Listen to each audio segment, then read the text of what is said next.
I had exactly 13 days left before deployment when Melanie called. I remember the moment clearly because I had just come back from the base and was still in uniform, keys jingling in my palm, sweat on the back of my neck from a summer that didn't know how to quit. She sounded cheerful.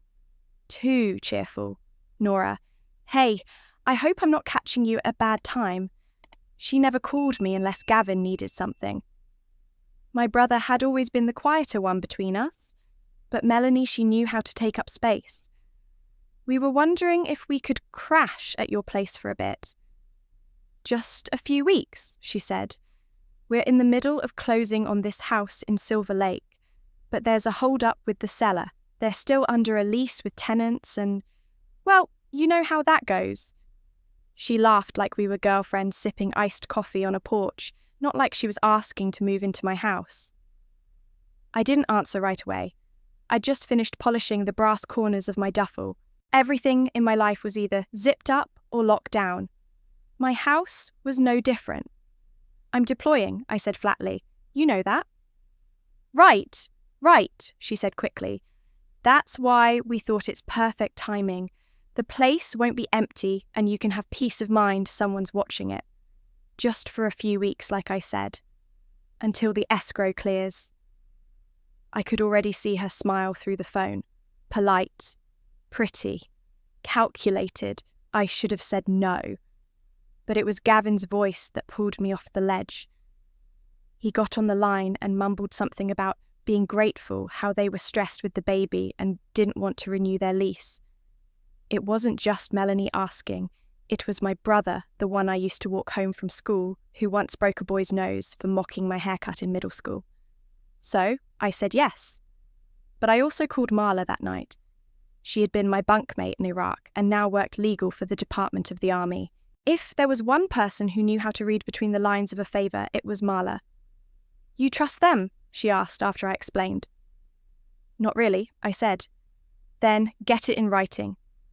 We drafted a 1-page agreement that made it clear, temporary stay, no rent, no rights revocable at any time.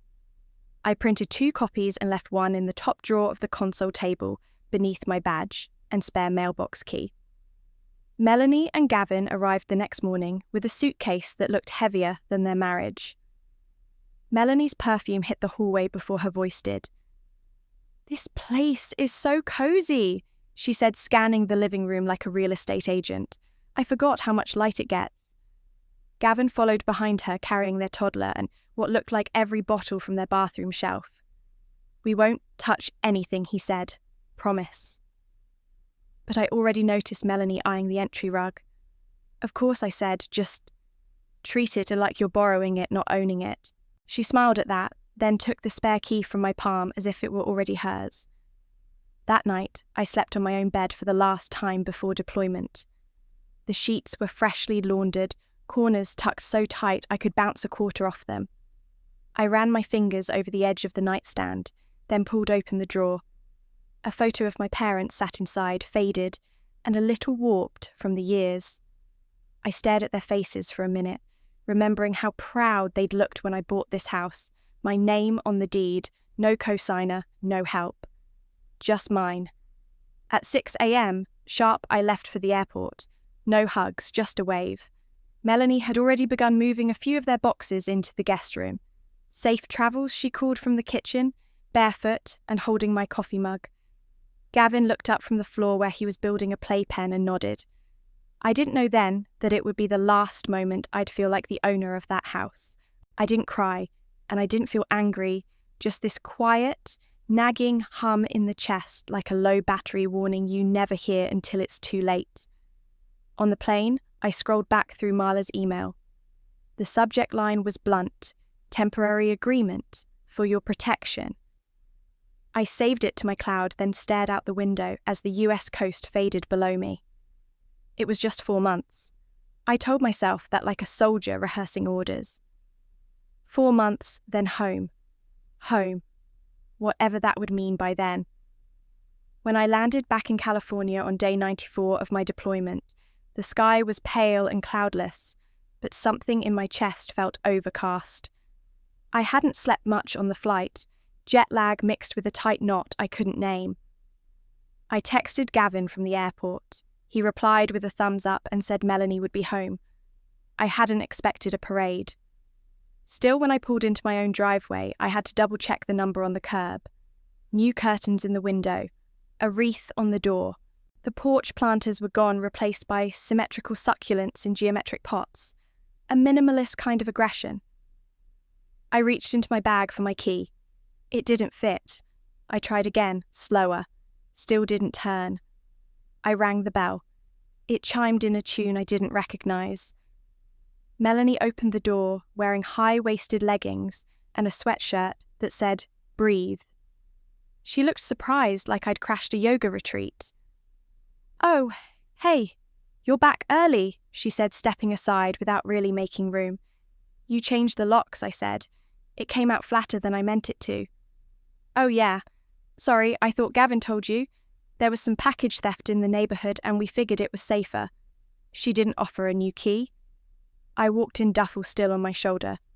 The living room looked like a page from a lifestyle blog. My deep blue sofa had been covered in a beige throw, and my framed print of a battlefield map was replaced by a giant canvas of abstract brushstrokes. The side table where I kept my unit challenge coins now held a lavender candle and a stack of books about energy flow. "Wow," I said. "It wasn't a compliment. You've made some changes." "We wanted to lighten up the space," Melanie chirped, walking ahead of me. The old vibe was just heavy. You know what I mean, I didn't. Or maybe I did.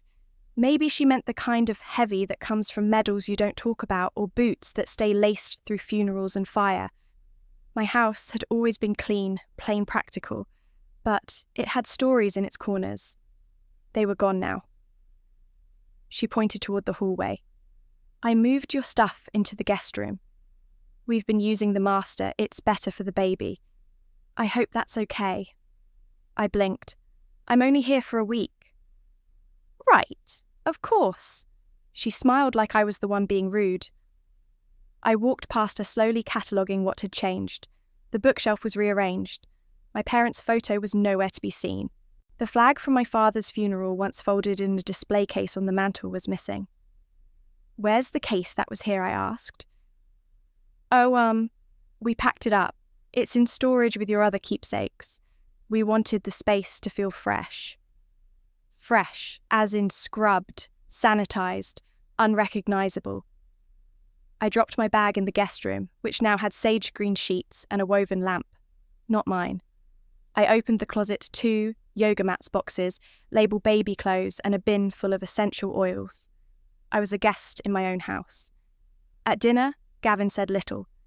He asked about the mission, how the unit was doing, whether I'd seen Sergeant Lyle again. I gave short answers. Melanie served a gluten-free quinoa bake and corrected him when he called it casserole. The baby cried halfway through and she left to soothe him. Gavin took that moment to say, "We didn't think you'd be back so soon. It was always going to be 4 months," I said. "I told you that." He nodded, eyes down. I wanted to ask about the lock, the pictures, the missing flag, but instead I said, "You've made yourselves comfortable." He sighed. "Melanie gets attached quickly. She's really tried to make this place feel like a home." "It already was one," I said. He didn't reply. That night, I lay awake listening to the hum of a white noise machine in the next room.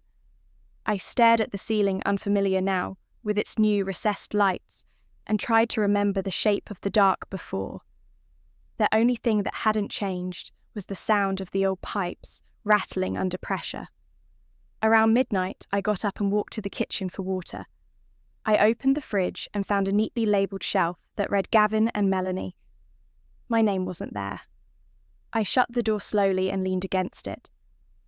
A sticky note on the coffee machine read, "Decaf for nursing. Don't touch." I backed away. My hands curled into fists at my sides, not out of anger, but to remind myself I still existed. In the morning, I found my father's flag folded in a box marked seasonal decor. Next to it were 4th of July paper plates and a string of red, white, blue bunting. No one had meant harm. That's what made it worse. I didn't belong here anymore, and they didn't even know it.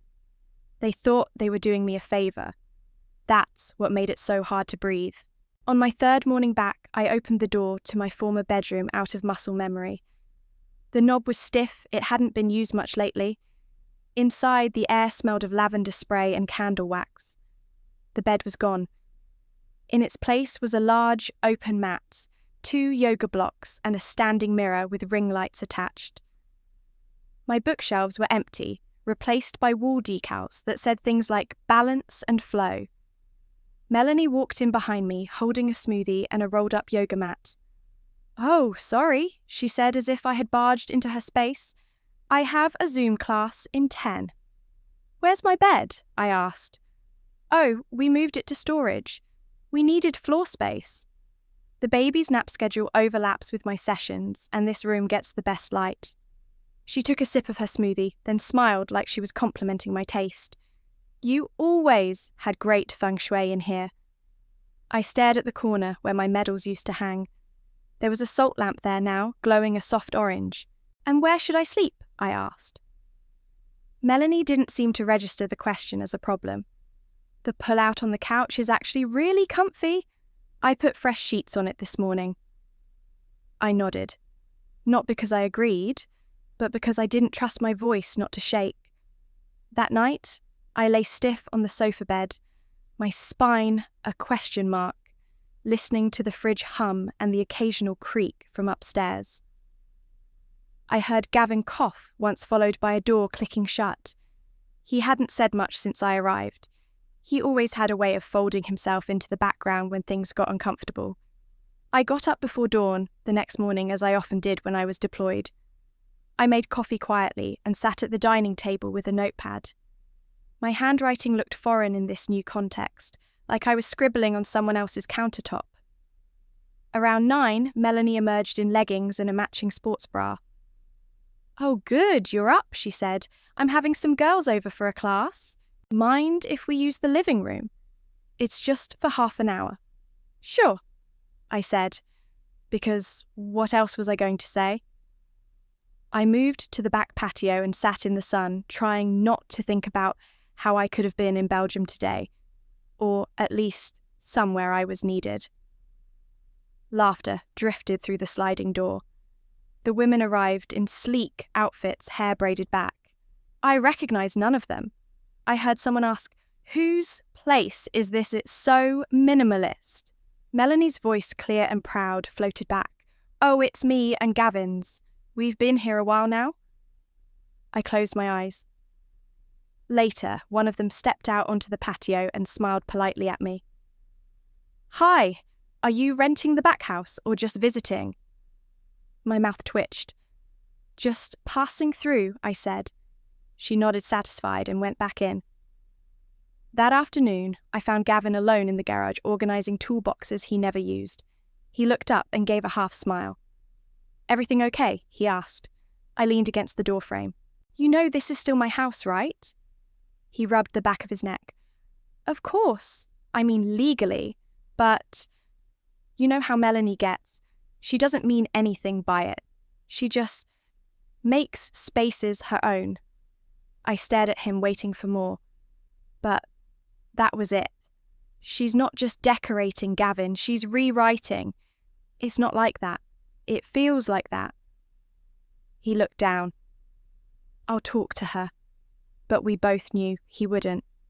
That night, as I folded the sheets on the couch, I noticed one of Melanie's vision boards propped on the bookshelf. It was a collage of magazine cutouts, beach homes, crystals, the word sanctuary in gold letters. There was a picture of a smiling woman who looked vaguely like Melanie standing in front of a white house. My house! I stared at it for a long time, then turned it face down. The next morning, I heard the sound of small feet running through the hallway.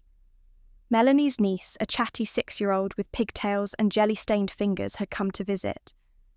I was pouring cereal into a bowl when she wandered into the kitchen and looked up at me. "Are you the army lady?" she asked. I smiled, crouching to her level. "I guess I am," she squinted. "Aunt Melanie said this is her and Uncle Gavin's house now." She said it Casually, the way kids repeat things they've heard adults say when they thought no one was listening. The cereal box crinkled in my hand. Did she? The little girl nodded and skipped off before I could respond. I stood there for a while, spoon frozen midair. Later that day, I opened the garage.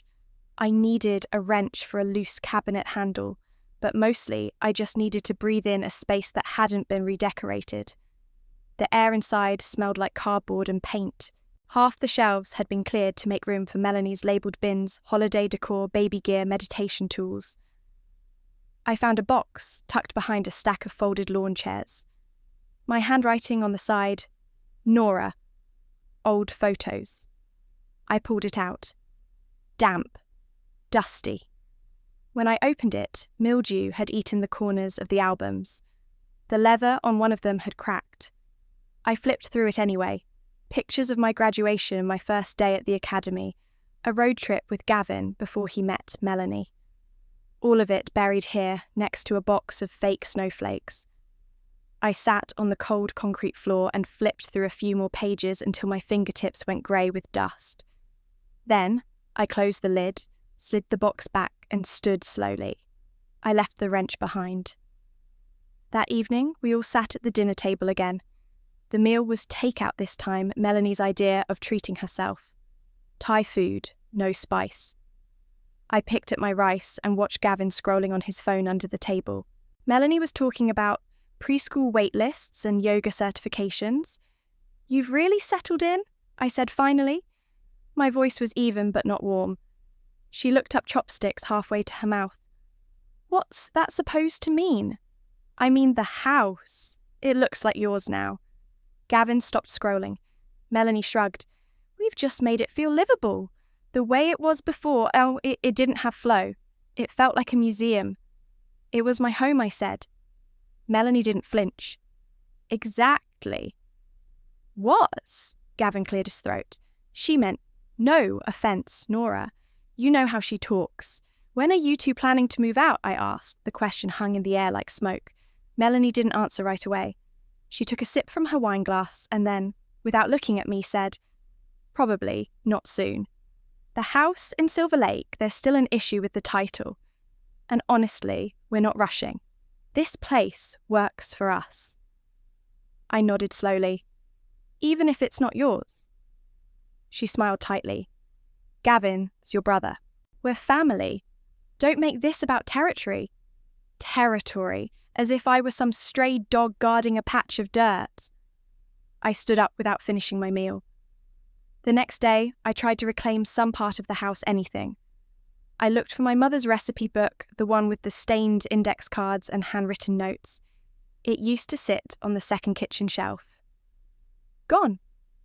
I asked Melanie. "Oh, I think I packed that up. It looked outdated. You know you can find all those recipes online, right?" I didn't respond. I walked out to the back porch and stared at the overgrown corner where my father planted rosemary the year before he passed.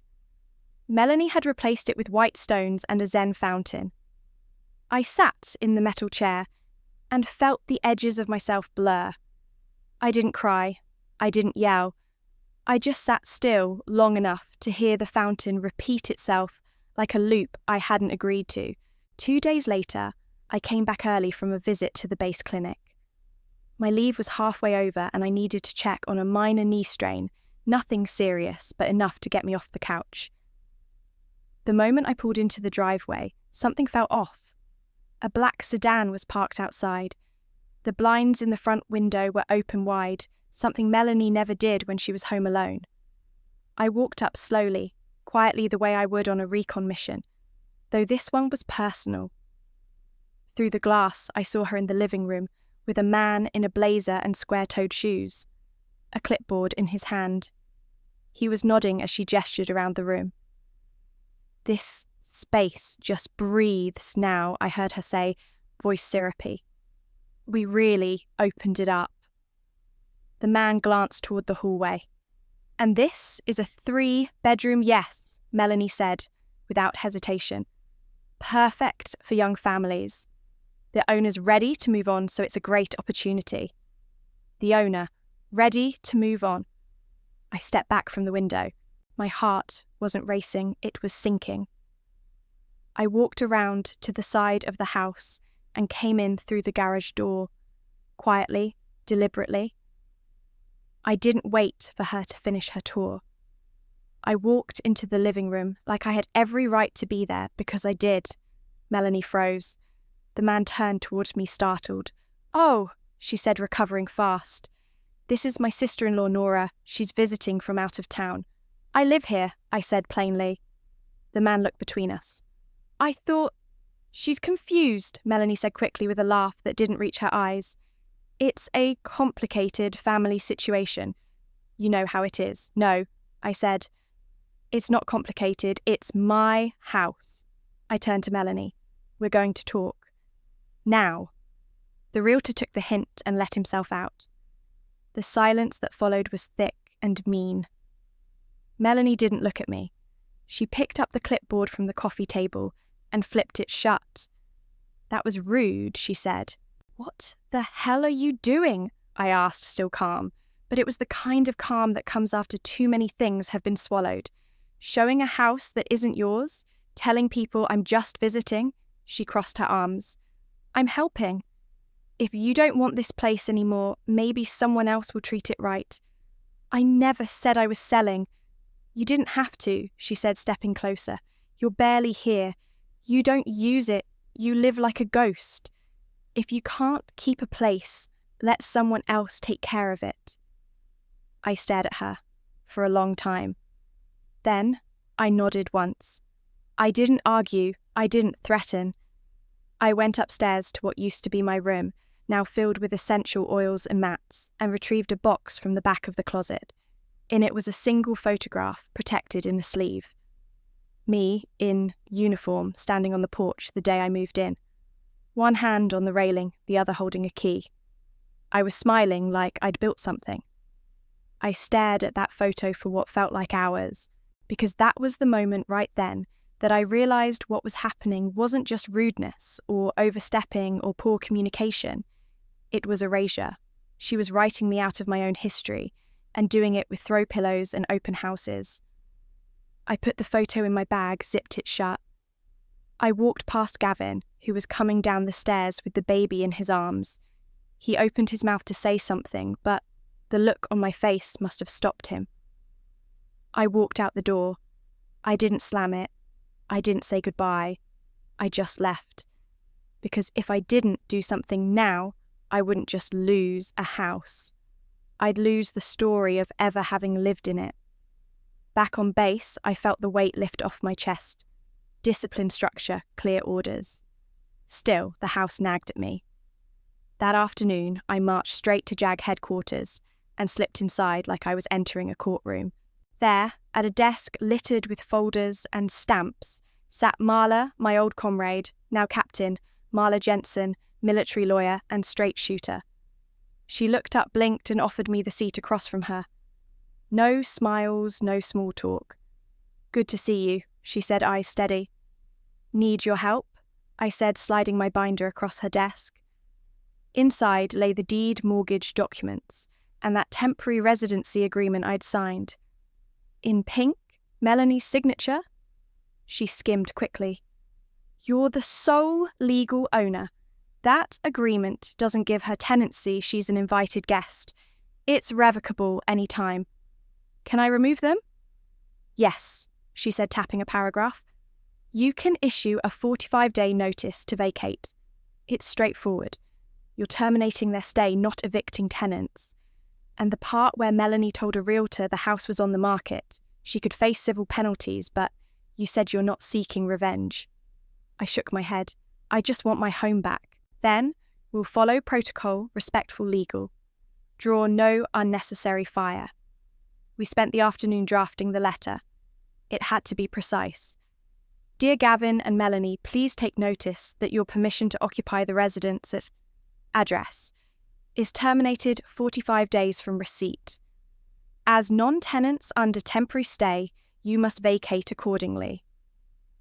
Each word felt like placing a boundary. The final paragraph read, "Any misrepresentation of ownership to third parties or users listing material is strictly prohibited under state law.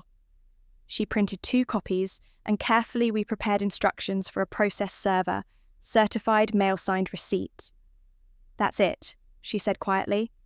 "No more text messages, no more phone calls." That night, I returned to my quarters and placed the notice on Marla's desk proof of service. I handled the process not because I wanted to hurt them, but because erasure masquerading as hospitality had to end. The next morning, I went for a jog across the base. The barracks passed by in neat rows, flagpoles flying stiff in the breeze.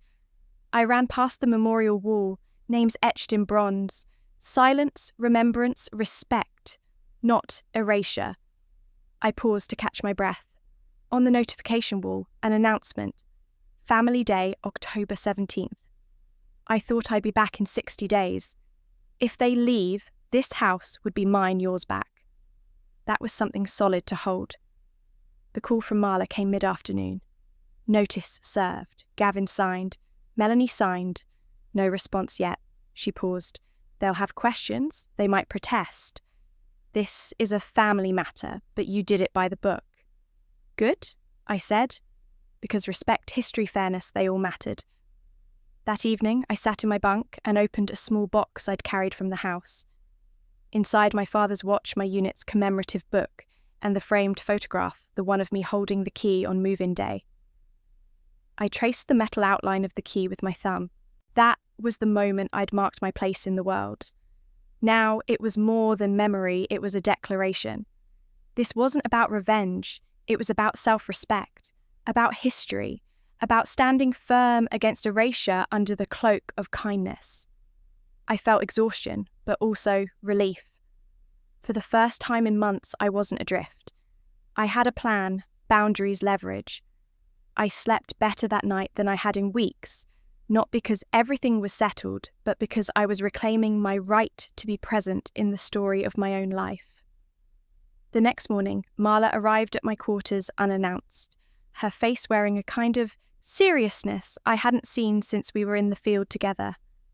"Nora," she said, closing the door behind her, "I want you to meet someone who can help you in more ways than one."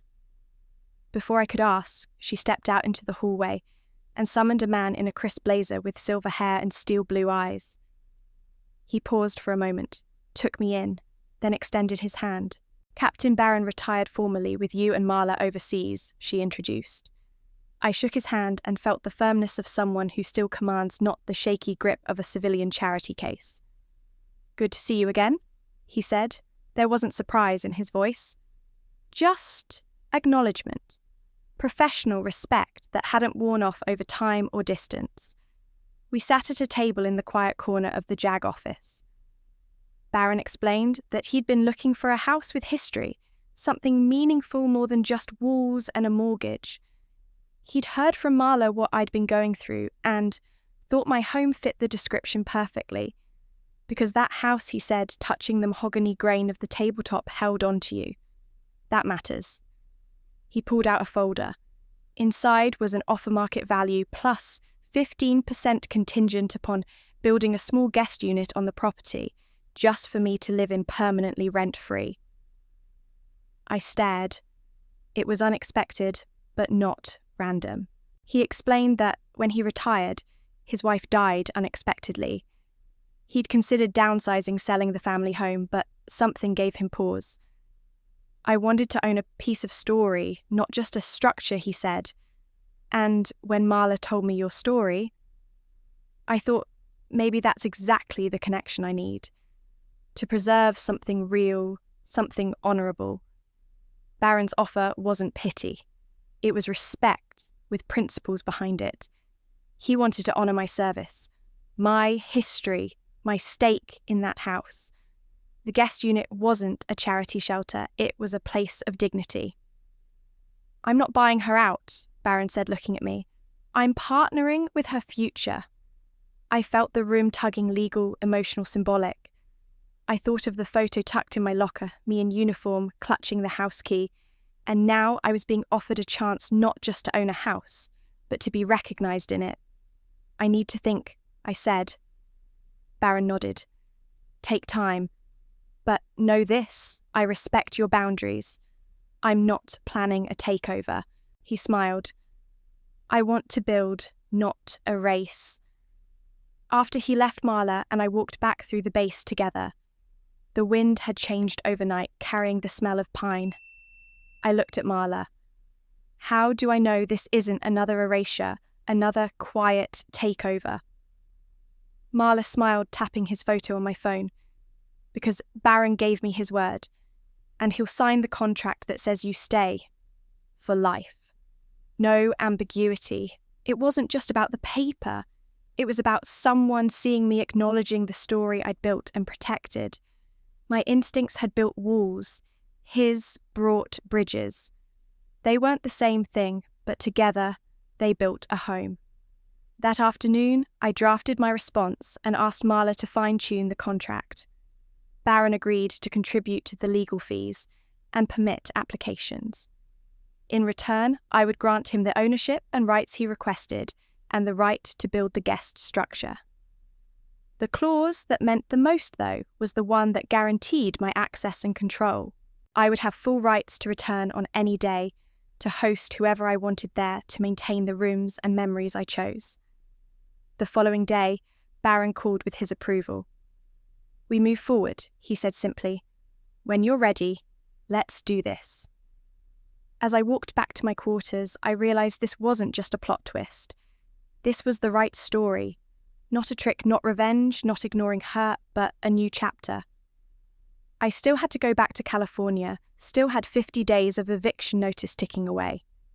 But now I had an ally, a way forward, and a reaffirmation that I deserved a place in my own narrative. With Baron's offer on the table and Marla's contract drafted, I felt the tension shift beneath my feet. I arranged a call with Baron to finalise the sale. He walked me through the legal documents via video chats, line by line price guest unit, clause my right to enter and live in the unit in perpetuity. I felt the weight lift off me as I signed digitally. The offer was accepted. The house belonged to Baron, now not Gavin or Melanie. And I would stay on the property officially with clarity. That afternoon, I drafted a final certified letter, an official closing notice to Gavin, and Melanie informing them of the sale, providing the date of Roger Baron's purchase, and clarifying that their 45-day notice was terminated by change of ownership. I shipped it with tracking and signature required. I knew they'd receive it within days. I waited at my quarters 2 days later, 56 days after serving the eviction. There was no response, no phone calls, no emails, no spoken acknowledgement. I realised I didn't need them to respond. A void is still a space. What mattered was what I intended to fill it with. That evening, I spotted a social media post from an old friend living in town housewarming party at Gavin and Melanie's next weekend. The address was mine. The date fell inside those 56 days left. A knot tightened in my chest. How dare they claim a party for themselves? How dare they pretend ownership after every sign I'd given them the full story? I considered ignoring it. I almost convinced myself I didn't care. But I did. I emailed Baron and Marla. I'm returning that day. I won't be alone. They arranged to meet me at the house that morning. Baron told me his driver and I should arrive early. We'll do this right and in peace. On the morning of the party, I dressed carefully clean uniform blouse under civilian slacks.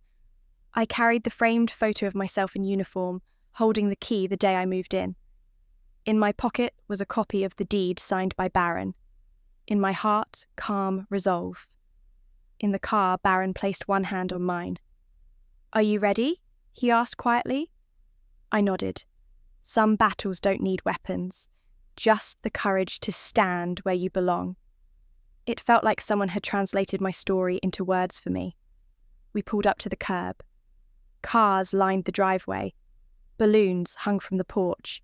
I took a breath, lifted my chin and left the car. Baron stayed visible behind me, a silent reminder that I wasn't alone. Melanie appeared at the door, in a spring dress, bright pink, halfway between hostess and CEO. She gasped when she saw me, eyes flicking from my face to the framed photo the real estate deed clutched in my hand. Her smile froze. "Hi," I said softly. "I hope I'm not interrupting." Baron stepped forward. "Good afternoon. I'm Mr. Roger Baron. I recently purchased this home and wanted to meet the hosts of today's event." Melanie's lips parted. Gavin came up behind her, awkward in a polo shirt that felt ill-fitting. I watched them hesitate, caught in a moment of clarity and discomfort. Melanie recovered first. "A house warming," she said with a tremor. Yes." I set the photo on the porch banister.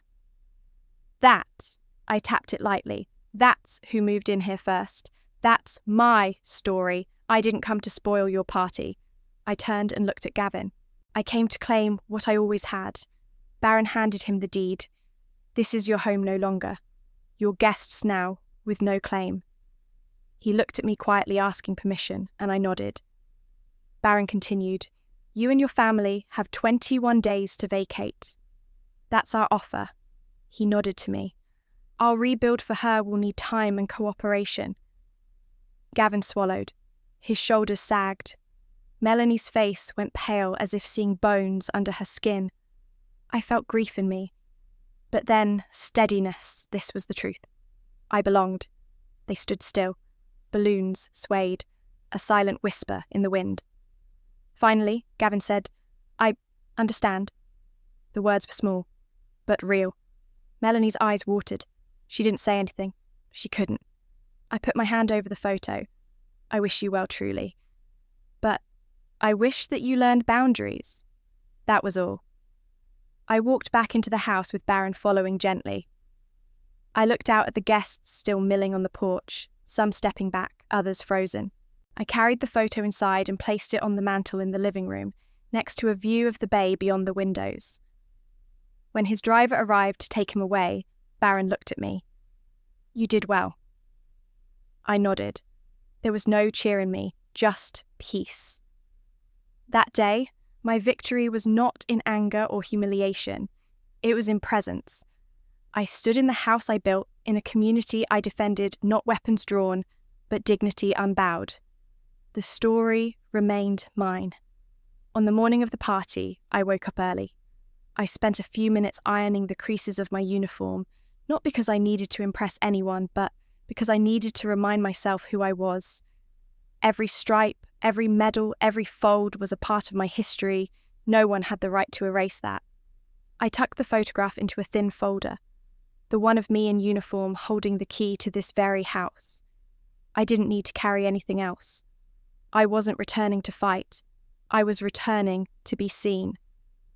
Mr. Baron picked me up in a black sedan. He didn't speak much, just gave me a respectful nod when I climbed into the front seat. As we turned onto my old street, I noticed the cars parked up and down the block balloons on the mailbox, and guests with wine bottles in hand. It was surreal. From the outside, everything looked like a celebration, but inside me, it felt more like a reckoning. Baron stepped out first, holding the folder with the deed. I followed, stepping lightly onto the front porch. The music was soft, some kind of acoustic guitar playlist humming in the background. I reached for the door handle out of habit and found it locked. Again. So I knocked. 3 slow, deliberate times. Melanie opened the door, still laughing from a joke someone inside must have told.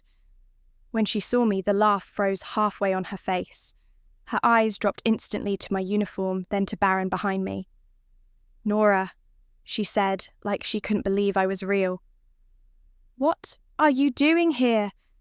"Just here to say hello," I said calmly. "May we come in?" She stepped aside and the air inside shifted. A few guests turned to look at us as we entered, curiosity flickering. Some of them knew me, some didn't. None of them expected this. Melanie tried to keep control. "I was just telling everyone about the remodel," she said, voice a little too bright. "This room I designed myself. Pastels to open the space, make it feel fresh." I took 2 steps forward. "Sorry to interrupt," I said. My voice didn't rise. It didn't have to. I just came to greet the new owner. Gasps weren't audible, but tension moved through the crowd like a wave. Baron stepped forward, handing Melanie the folder. "I closed on this house last week," he said evenly. "Your temporary occupancy is ending." Gavin appeared from the kitchen holding a tray of glasses. When he saw me, he nearly dropped it. "Nora," he muttered. "I didn't think—" "No," I said, locking eyes with him. "You didn't." I walked toward the fireplace and set the photo on the mantel. It looked right there, almost as if the house remembered. Then I turned toward the group. "I didn't come to reclaim the house," I said, my voice steady. "I came to reclaim my place in this story." Melanie's lip trembled. Gavin stared at the floor. Someone in the back whispered, "She's the actual owner." Baron nodded. "Captain Hayes lived here before any of you were invited. She's not a memory. She's not the past.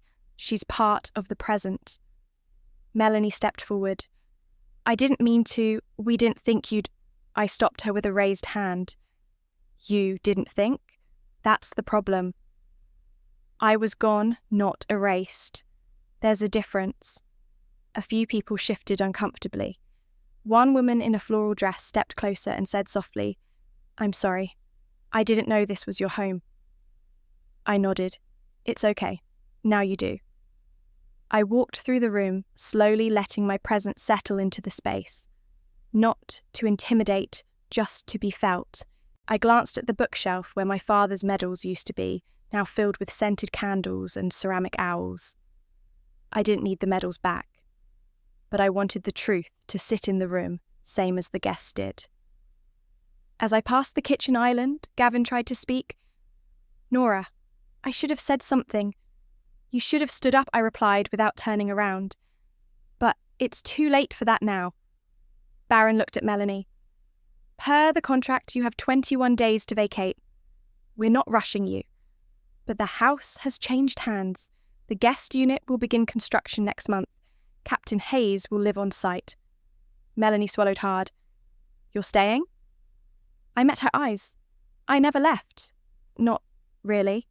No more shouting. No more confrontation.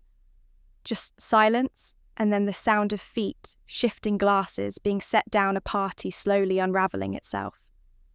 I stepped outside for air, letting the bay breeze hit my face.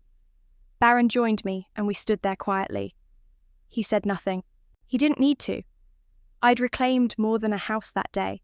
I'd reclaimed my place in memory, in community, in the narrative. Just as the room settled into that uneasy quiet, Mr. Baron stepped forward, his presence cutting through the party air like a change in barometric pressure.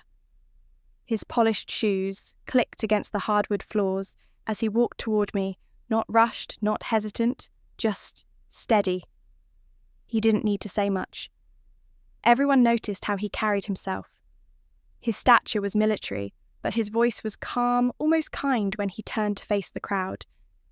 "She preserved this home," he said, eyes sweeping across the room. "That's why I bought it." Melanie stood frozen near the fireplace, one hand still hovering over a wine glass she hadn't lifted. Her complexion drained several shades as Baron turned and shook my hand. Slow, deliberate, respectful. The room didn't gasp, but the tension shifted. I could feel it in the way bodies repositioned, in the way voices died in throats. And then came Marla striding in with quiet authority. She looked exactly as she had the day she argued down a corrupt contractor for our base barracks, focused, calm, immovable. She carried a black folder. "Melanie," she said evenly, holding it out per the agreement, "you have 14 days to vacate the premises. This is your formal notice." Melanie didn't take it right away. Her hand shook. Her eyes darted between Marla Baron and me, like she was trying to find a lifeline that wasn't there. I thought this wasn't final yet," she said, her voice cracking around the words. Marla didn't flinch. "It's final." Gavin stood behind her, saying nothing. He looked at me, and I saw it, that soft, unspoken shame. Not the kind that makes a man speak, the kind that keeps his mouth closed and his eyes heavy. We stared at each other for a moment. I gave him nothing in return. I stepped forward and unzipped the small pouch I'd carried in my uniform. Inside was the framed photo I'd taken from the garage weeks before. I set it on the coffee table facing the room. A few guests moved closer, some peering at it with curiosity, others with dawning recognition. This photo, I said, was taken the day I moved into this house. I didn't raise my voice. I didn't need to. That's me on the porch in uniform, holding the key. The wall behind me in this photo, I paused, glancing at the canvas Melanie had hung above the mantel, now holds your artwork. A silence fell like snow, slow, soft, impossible to ignore. I didn't look at Melanie when I said it. I didn't have to. One of the guests, a middle-aged woman holding a glass of red wine, stepped closer. "This was your house?" she asked softly. I nodded. Melanie blinked, lips parting, then closing again. I didn't mean she started, but didn't finish. She looked around the room as if searching for someone to jump in and explain this all away. Baron folded his hands behind his back. The captain lived here. She built this home. What you were hosting wasn't a housewarming party, it was an erasure party, and now we're stopping it. Somewhere in the back, someone cleared their throat. A chair creaked. I heard Gavin exhale. Still, he said nothing. "I'm not here for revenge," I added. "I'm here to make sure I'm not forgotten." Melanie opened her mouth again, but then closed it. She reached for the notice Marla still held. Her fingers curled around the paper. 14 days, she repeated. Her voice sounded distant, as if the words belonged to someone else. I nodded. The photo sat on the table like a witness. Around it, the party decorations sagged a little more in the weight of the moment. The scent of lavender candles mingled awkwardly with the staleness of embarrassment. Baron leaned slightly toward me and said under his breath, "You handled this well, Captain."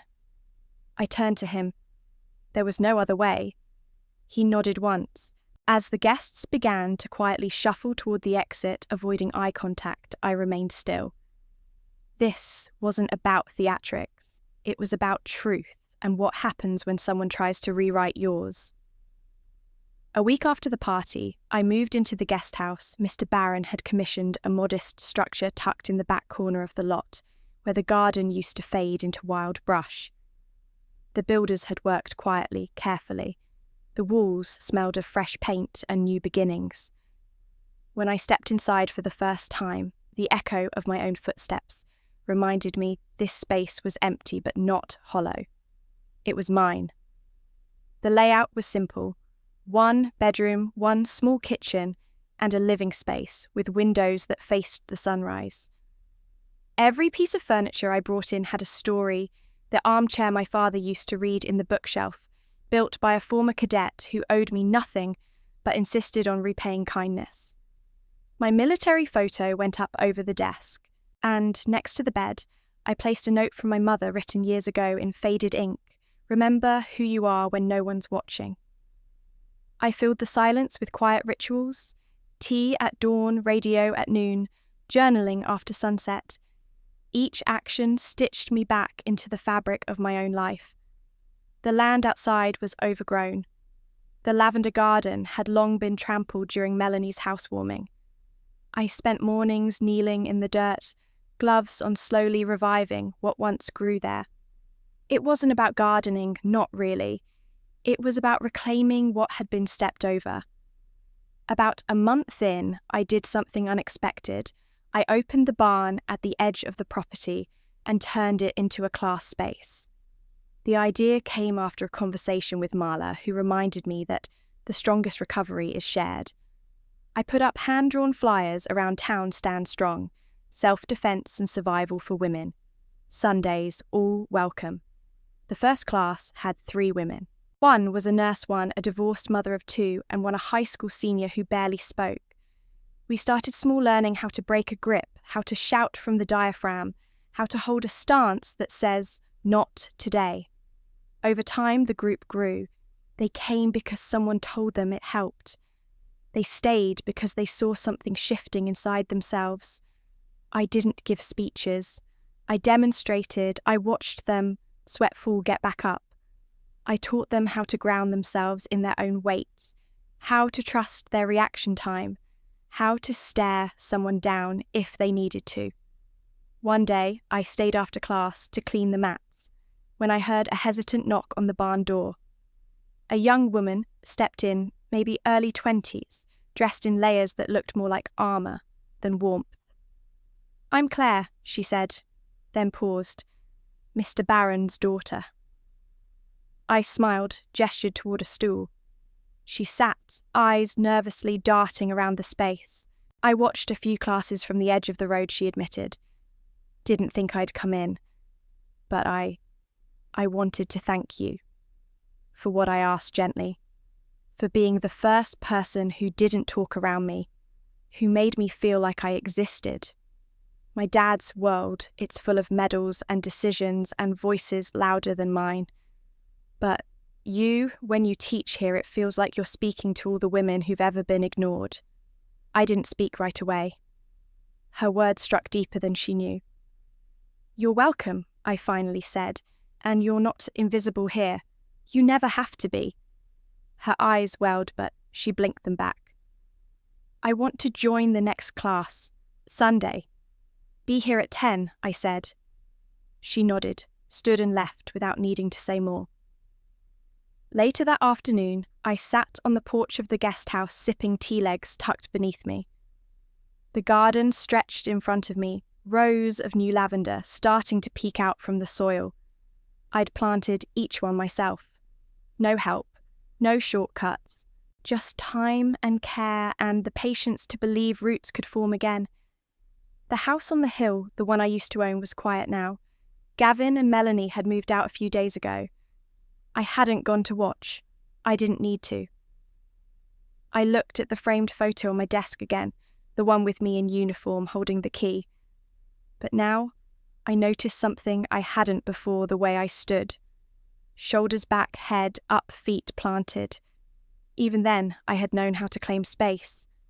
I'd just forgotten for a while. Living here wasn't just peaceful. It was purposeful. I wasn't just surviving, I was showing others how to do it too. My life had narrowed for a time, but now it stretched again across classes, across days, spent tilling soil, across every woman who left my barn walking just a little taller. In the early morning light, I was back at the garden bed I'd planted not long after moving in. It was the same patch of earth that had been trampled during that fateful housewarming party. Back then, lavender sprouts had been crushed under feet, and broken pots scattered like forgotten memories. Now, the air belonged to a canopy of delicate purple blossoms, their scent drifting softly in the breeze. I knelt with my gloved hands gently tracking the growth of each stem. This had become my ritual, an act of care and persistence. A lesson too, roots take time, and scars can become beauty. The rhythmic motion of gardening cleared my mind. Thoughts of Gavin and Melanie drifted in tangled with dirt and drying leaves. A week earlier, I had found an envelope slipped under my door. Inside was a letter in Gavin's familiar handwriting. The envelope smelled faintly of lavender, either by accident or design. I read it under the soft light of the guest house window. "Dear Nora," it began, "I'm sorry. I'm sorry for the silent days, for the actions we took without seeing you, for forgetting that a home isn't just bricks or ownership, it's memory and heart. I was wrong. We were wrong. I can't ask you to forgive us, but I had to say it. It ended simply, Gavin."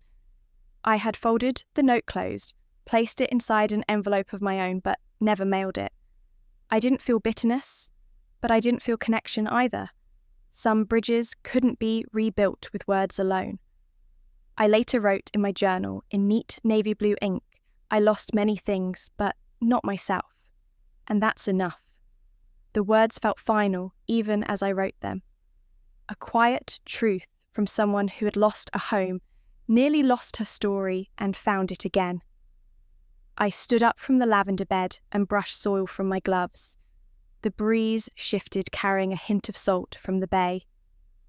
I walked up the gentle slope through the grass, past the guest house, past the barn, holding a small, hand-written wooden sign I'd crafted from reclaimed wood. I placed it at the front of the lavender patch at eye level for anyone walking by. In neat, black letters it read, "Not everyone who lives here owns it.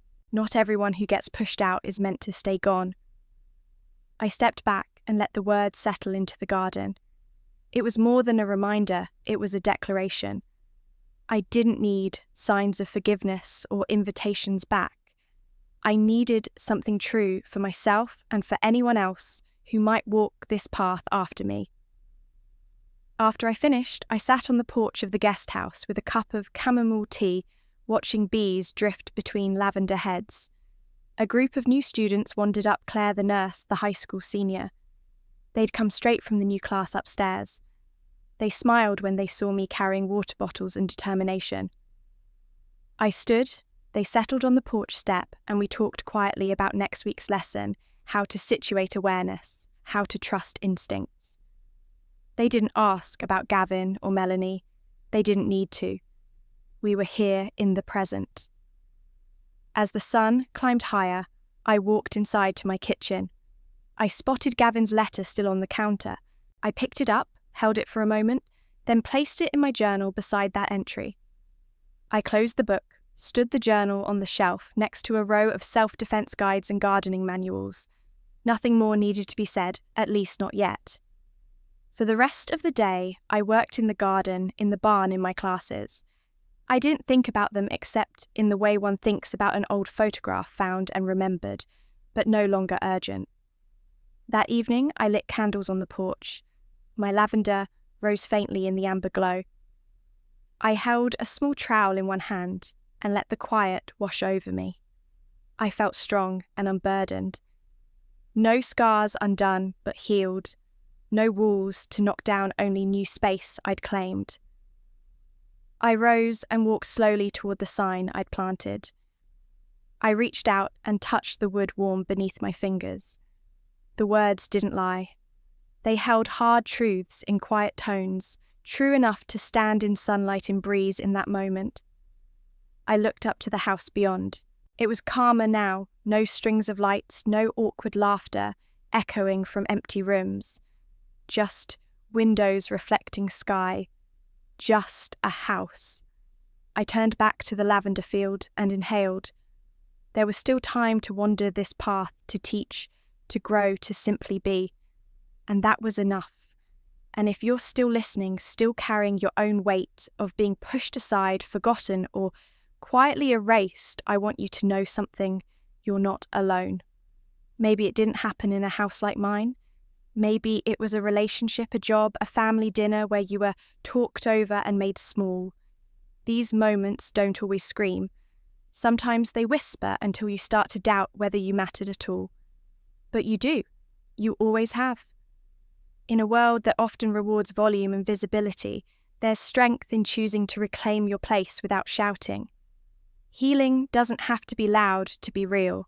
Sometimes it's in the quiet acts, planting something in ruined soil, teaching others what you've learned the hard way, writing down your name again in the margins of a life that tried to cross you out. Lately, more and more people are choosing softness as a form of resistance.